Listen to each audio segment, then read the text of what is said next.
Giant Squidward? More like tiny shitward. Oh my god. This episode of SpongeBob SquarePants sucks. Here are the reasons why this episode sucks in my opinion. This episode starts with Squidward trying to water the plants, but he used kelp grow to grow the plants that turned into flowers. Patrick then smells the flowers and gets Squidward annoyed, and Patrick was eating the flowers. Since Patrick likes ice cream, Squidward decides to use kelp grow to give Patrick more ice cream, so SpongeBob and Patrick ate the ice cream together.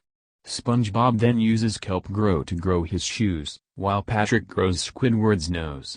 Then, SpongeBob uses kelp grow to grow Gary's shell. Patrick grows Mr. Krabs' penny, but the penny smashed Mr. Krabs. Then, SpongeBob and Patrick decide to grow Squidward bigger, but Squidward thinks that his different look is terrible. Squidward then goes back to his normal look, but he already grew giant because of SpongeBob and Patrick.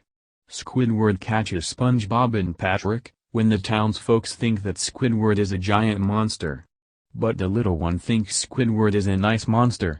All the townsfolk try to beat up giant Squidward. Some of them caught him with a rake and makeup.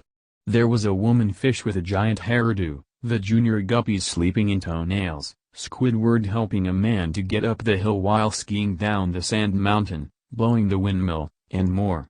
The townsfolk try to catch Squidward again, but they gave up. At night, Squidward touches the top of his house. Since Squidward is still giant, he finds something new to sleep. Then, Squidward starts crying, and SpongeBob and Patrick are in his tears. The next morning, SpongeBob and Patrick gave a present to Squidward.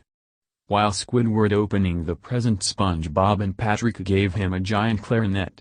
Squidward tries to play the giant clarinet, but he shrunk down again. Now Squidward is too small to play the giant clarinet and starts crying again. SpongeBob and Patrick used kelp grow to grow Squidward giant clarinet, and the plant shrunk down again. Squidward then catches SpongeBob and Patrick as the episode ends. And that's how the episode goes. If you haven't seen it, don't watch it.